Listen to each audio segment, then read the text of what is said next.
ప్రగతిశీల విజన సంఘం భద్రాద్రి కొత్తగూడెం జిల్లా కమిటీ సమావేశం టేకులపల్లి మండల కేంద్రంలో జరుపుకోవడం అనేది జరిగింది.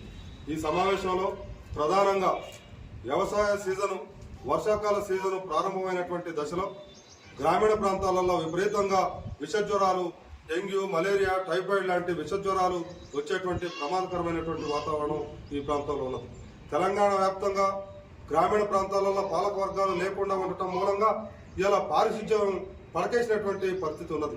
ఇలా తెలంగాణ రాష్ట్రంలో అనేక హాస్పిటళ్లలో, ప్రభుత్వ హాస్పిటళ్లలో సరైనటువంటి వైద్య సౌకర్యాలు లేక, సరైనటువంటి సిబ్బంది లేక, సరిపోను డాక్టర్లు లేక ప్రభుత్వ వైద్య రంగం మొత్తం నిర్వీర్యమైపోయేటువంటి ప్రమాదకరమైనటువంటి స్థితిలో ఉన్నది.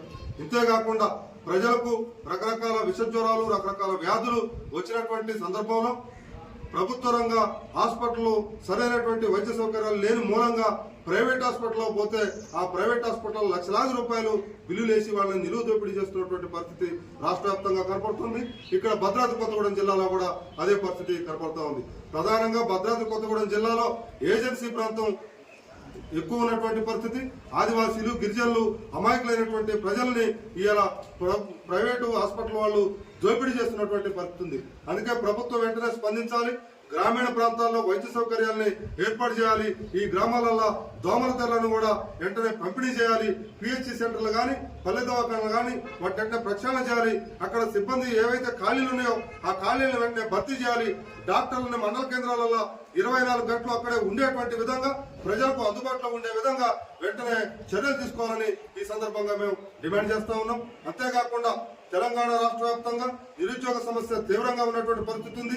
ఆ నిరుద్యోగ సమస్యని వెంటనే పరిష్కారం చేసేటువంటి దిశగా ఈ తెలంగాణ ప్రభుత్వం వెంటనే ఆలోచన చేయాలి.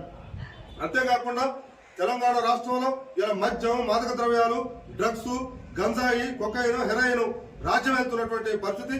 గ్రామీణ ప్రాంతాల దాకా ఇలా స్కూళ్లలో కూడా పిల్లలు దాకా చాక్లెట్ రూపంలో గంజాయిని తీసుకునేటువంటి పరిస్థితులు ఇలా దాపరించి ఉన్నాయి. వెంటనే వాటిని అరికట్టాలి. వాటిని అరికట్టకపోతే దశల వారీ ఆందోళన కార్యక్రమాలని, ఉద్యమాలని కొనసాగించాల్సినటువంటి అవసరం ఉంటది అని చెప్పి ఈ సందర్భంగా మేము ప్రభుత్వాన్ని హెచ్చరించడం జరుగుతూ ఉంది. అంతేకాకుండా మైక్రో ఫైనాన్స్ కూడా మళ్ళీ గ్రామాలకు వచ్చేటువంటి ప్రమాదం ఉంది. ఆ మైక్రో ఫైనాన్స్ పట్ల కూడా మేము యువతని మొత్తం కూడా అవగాహన కల్పించేటువంటి సదస్సుల్ని తీసుకోబోతా ఉన్నాం. రాబోయేటువంటి కాలంలో ఎవరైతే అధిక వడ్డీలకు ఇలా డబ్బులు ఇచ్చి దోపిడీ చేస్తారో ఆ దోపిడీ శక్తులకు వ్యతిరేకంగా ప్రగతిశీల విజన సంఘం పోరాడబోతుంది అని చెప్పి ఈ సందర్భంగా తెలియజేస్తా ఉన్నాం.